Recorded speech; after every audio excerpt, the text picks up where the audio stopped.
Here's a look at the planned outage map. Some parts of every Bay Area county, except for San Francisco and Marin, are at risk of going dark. The first round of safety shutoffs will happen in the North Bay. The second round will happen later tonight. KPIX 5's Kenny Choi live in the Montclair neighborhood in the Oakland Hills, an area that's going to be affected at some point tonight. Kenny? That's right, Alan. This latest round pales in comparison to what we saw last October when millions of people in Northern California had to deal with these blackouts. PG&E telling me this afternoon that this shutoff in Alameda County will start at 8 o'clock tonight. Overall, 53,000 customers will be affected. Crews making last-minute preparations, replacing backup cell tower batteries to prevent service from being interrupted during a prolonged shutoff. Just across the street, Henry Vortridi is getting tired of the constant on and off. It's inconvenient and it's not necessary. Residents say they've been blacked out multiple times this year. You deal with it, what else can I do? With strong winds forecast overnight and low humidity, fire danger is extreme. The dry vegetation, coupled with power lines lurking overhead, a recipe for disaster. We're on top of the hill here. I feel fortunate I live next door to a firehouse, so I don't think they're going to let that burn down.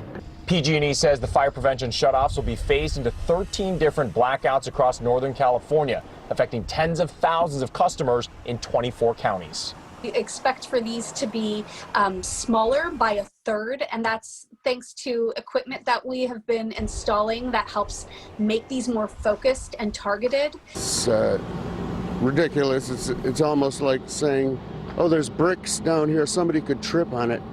Let's outlaw bricks, Because that's the concern, is that power lines could spark some of the fires. Well, we have been alerted to the situation by phone calls and texts. And so that is the plan for PG&E to affect the fewest amount of people possible here during this latest round. Alan? Kenny, PG&E saying anything else about the latest shutoffs, how it's going to affect other customers? Yeah, they certainly are. They're saying that this is going to be as targeted as they can. They also say that because of these shutoffs that have been going on and off for this year multiple times, residents say, of course, it's a concern.